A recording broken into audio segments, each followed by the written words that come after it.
Hello, guys. Listen, I'm going to get the charts open right here. We're going to take a look at a quick article.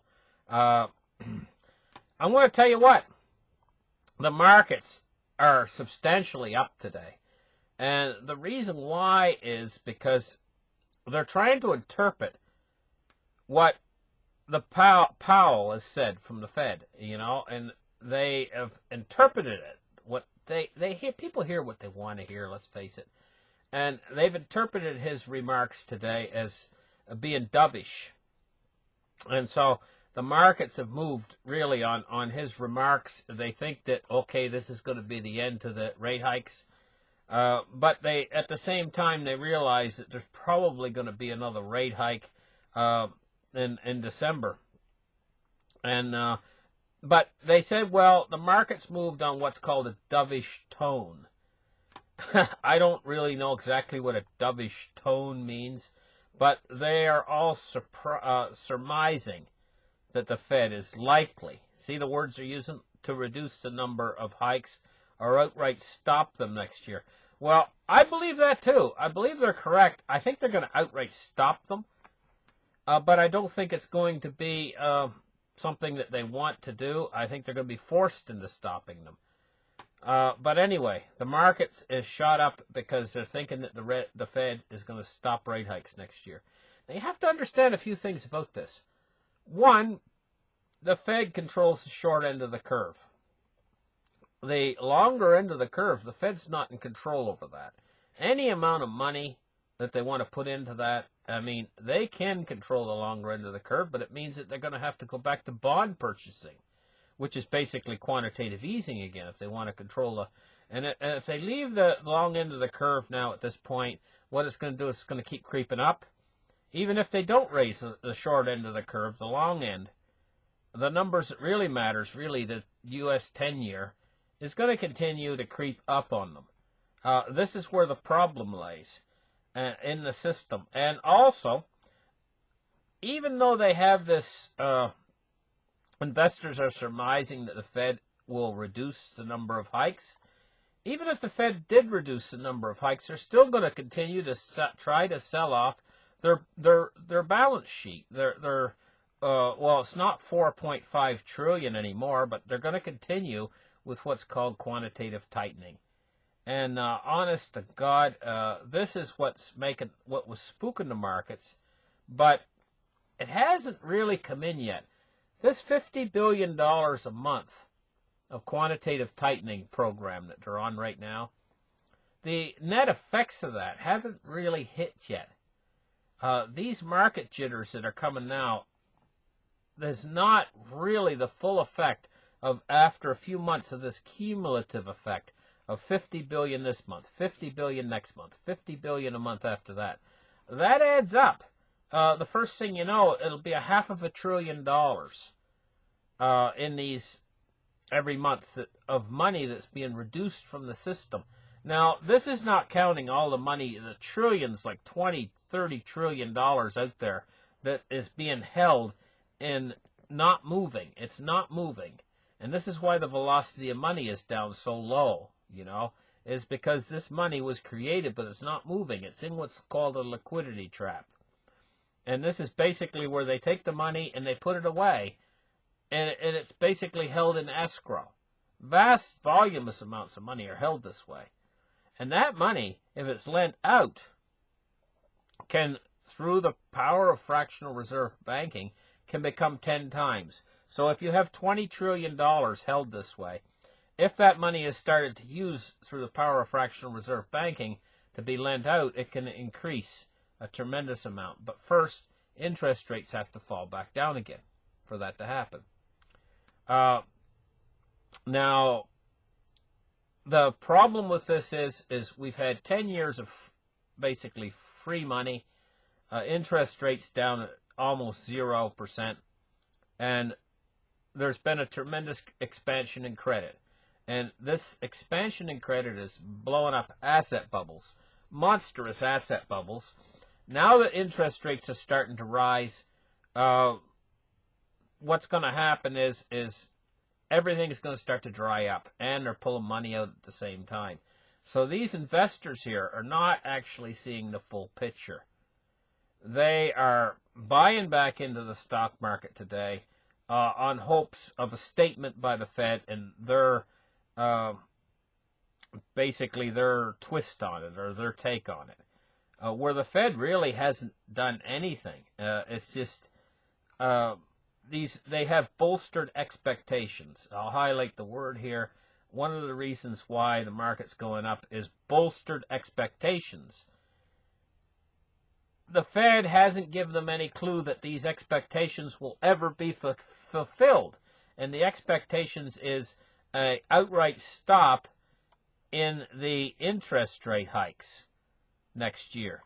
The Fed has never said we're going to stop raising interest rates or interest rate hikes. These guys are just assuming that the Fed's going to stop an outright stop in raising hiking rates.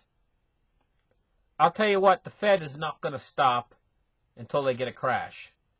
These guys, okay, they want to push the market up higher. It's just further for the market to fall when it finally does come down. What we're looking at is one of the big factors that I'm watching, and you might think to yourself, hey, maybe it's Brexit, or perhaps one of the big factors I'm following is what's going on in Ukraine. Yes, I'm following these stories, in Italy and Deutsche Bank. But I'm going to tell you what my biggest one is, my biggest concern of all, to bring these markets down. I'm going to tell you what it is right now.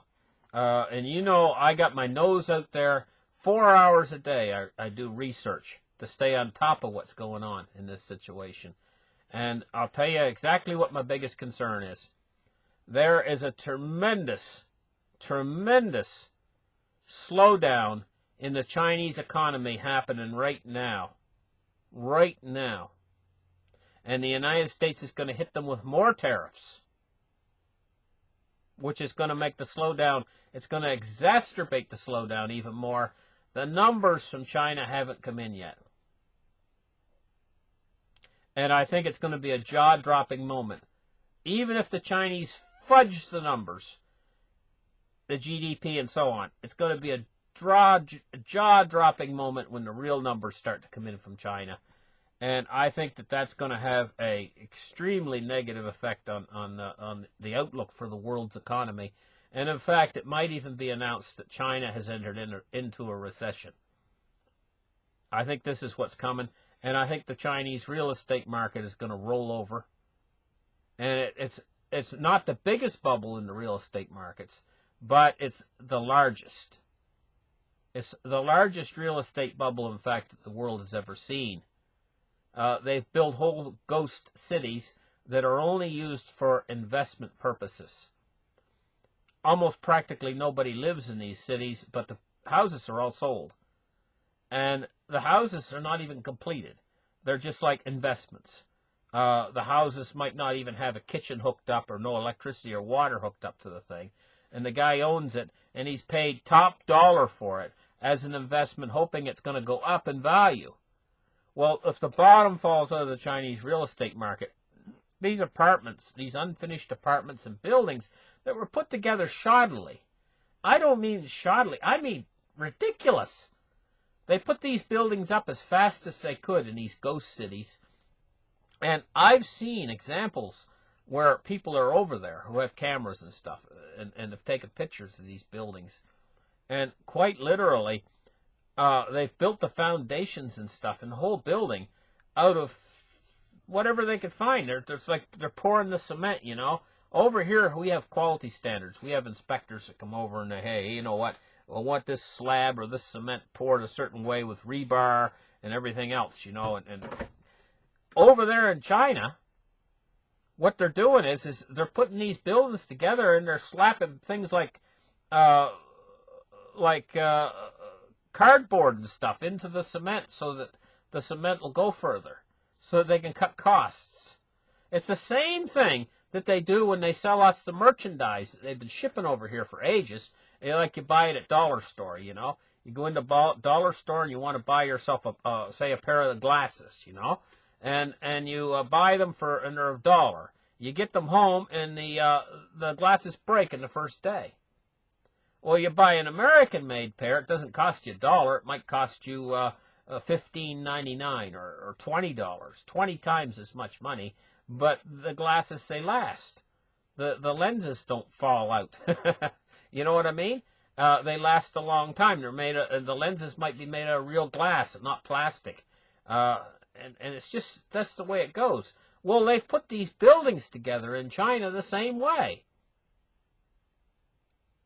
I've seen pictures. They've got columns to support the entire building, and the guy digs away at the column a little bit, and underneath the cement flakes off, and he finds it's plywood.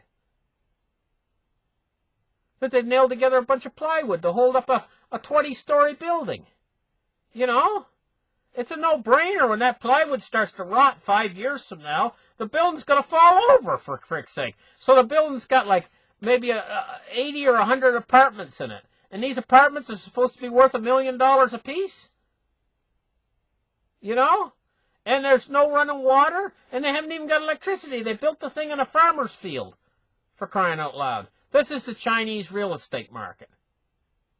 It's a bubble, enormous bubble. And when it comes down, the Chinese, it makes up like 60%. I could look up the exact figures, but I think it's around 60% of the Chinese economy is built on this real estate market in China that's all built on a bunch of garbage. You know? And the thing is it's not like our real estate market here. When somebody buys an apartment or a condo here and they pay $1 million for it, they move in. And the plumbing works. And the lights come on. And it's warm in there. Over there, you got a cold building sitting up there in the air with the apartment in it, and no flooring put down, and no finish. It's not finished properly. And nobody to live in it. Nobody's living in any of them. They're all just investments. And they buy them up, buy them up, buy them up. Oh, there's one apartment left in the building for an investment, and the Chinese are like, let me have it, let me have it. And they're all fighting in line to buy it. And that's why they jam the price up to the moon. Well, that's all going to come to a sudden end, and when the selling starts, it's going to be just the opposite. The selling is there's going to be all these apartments on the market, no buyers, because the Chinese economy's went into a recession. And 60% of the economy is this.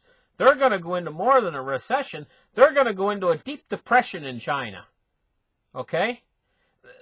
The Chinese currency, compared to the dollar, it's going to be showing, the dollar's going to be showing strength. You know?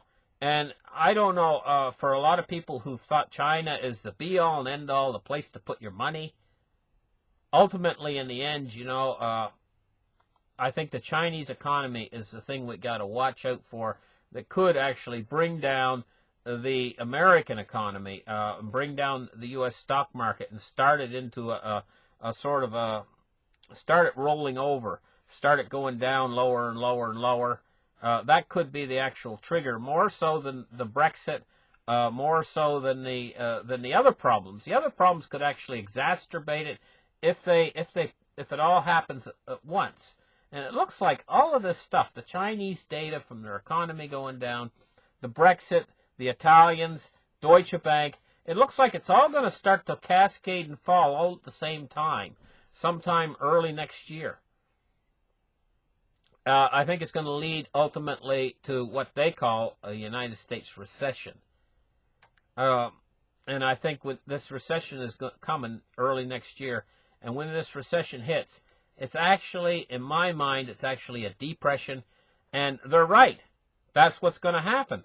The Fed is likely to reduce the number of hikes or outright stop them next year because the Fed is actually data dependent.